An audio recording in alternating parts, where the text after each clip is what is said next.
being able to be in a place of responding versus reacting, right? Reacting is like you touch something hot and you're like, whoa, oh my God, and you pull your hand away, right? You want to do it really fast without thinking.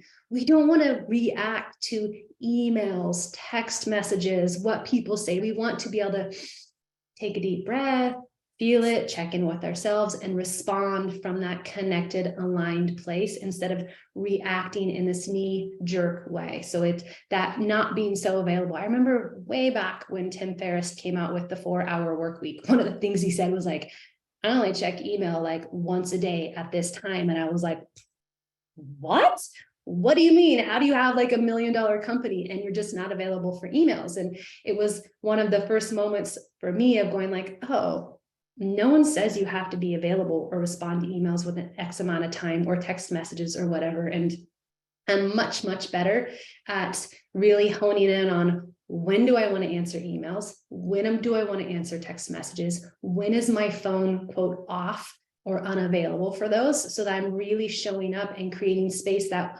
when I sit there to do that, I'm ready and I'm all in. But all the other times I don't have notifications turned on my phone for almost anything. I don't get notifications because I don't want to be notified. I don't need to be notified. I'm not a doctor. I'm not in the process of like cutting people open and saving their lives from heart attacks, right? So most everything I do, I don't have to be notified at the moment. So if you don't have to be notified, I want to encourage you to turn off notifications, to not have your phone be something that grabs your attention incessantly throughout the day, but that you choose at certain times to interact and engage with it. There is no rule that we must respond to anyone, everything, all of the things.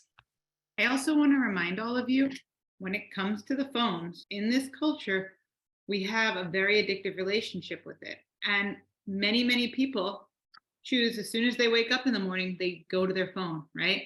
They check their email, they check their social media, they check their text messages.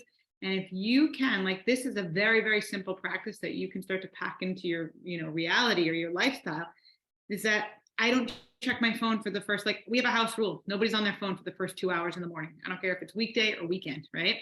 It's on airplane mode or I turn it on for the alarm. And the reason for that is, remember, the first 2 hours you're awake are your prime time hours, meaning you are the most susceptible, right? And all the other hours throughout the day to accessing the subconscious for better or for worse. So whatever you put in front of yourself during those early hours will absolutely set the tone, not only emotionally and energetically, but neurobiologically for what you will be experiencing the rest of the day. So for example, you get on your phone and you start scrolling on Instagram or Facebook or checking emails. Those are dopamine hits, right? So now you're basically priming your brain and saying, hey, this is what I want to crave. This is what I want to experience more of throughout the day. So we already, like, I know the days when I starting my work real early versus giving myself some time in the morning, I feel frenetic. I feel like there's like this energy of like, it's like this gigabyte energy of like, I feel glitchy. That's how I feel. I feel more glitchy is the best way to describe it, because I have this constant chase for dopamine happening, right? And so part of that is like, not only are we wiring our brain to need that, but in addition, we're not giving ourselves the time to put things in front of us that support the subconscious, right?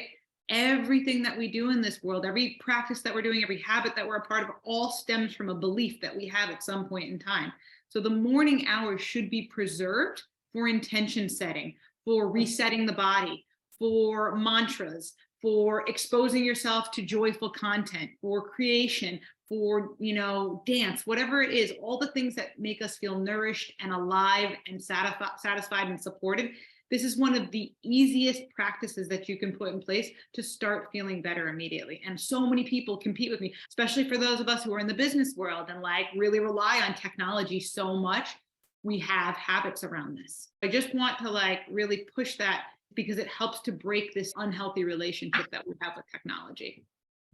I want to encourage you all, particularly making those 2 hours, if you can only make a half hour sacred in the morning, whatever it is, right? Start with what you can and build up. I want to encourage you. One of my mentors always said, create before you consume. Right. So if you've been wanting to write a book, or you really want to listen to the Life Camp modules, but you just don't have time, before you turn on your phone, focus on what it is you want to be creating before you start consuming. So you might be wanting to create a healthy lifestyle, well-being. So focus on the Life Camp modules in the morning, right? Whether it's for five minutes a day, what is that? 35 minutes a week? That's a lot. So even if you can only listen to 5 or 10 minutes of a module a day, that's still a powerful way to program your mind, your subconscious, and your body in that really prime morning time. So really, in whatever way you can, prioritize in the morning that time of your phone being off and really noticing what you're consuming. And is it what you want to be creating in the world?